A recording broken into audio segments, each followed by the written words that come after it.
አዎ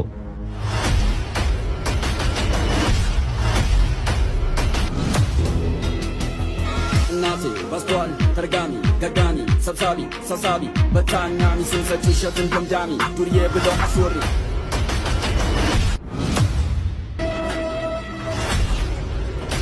ወይኔ ስልኬ ያ ሁሉ ዶክመንት አሁን ለዳድ እንዴት ነው የምነግረው?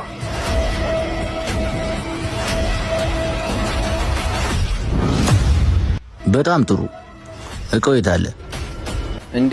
እኔ እኮ ጋማ የተባልኩ መስሎኝ። ይሄው ስልክ እንዴ። ምን ወንክ?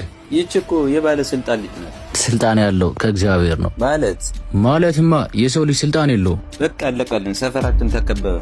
እሱን እናያለን። ይሄው የለፋበት። አይ ይቅርብ። እኔ ከደሙ ንጹህ። ለማንኛውም ሰፈሩ ላይ አዲስ ነገር ካለ አሳውቀኝ።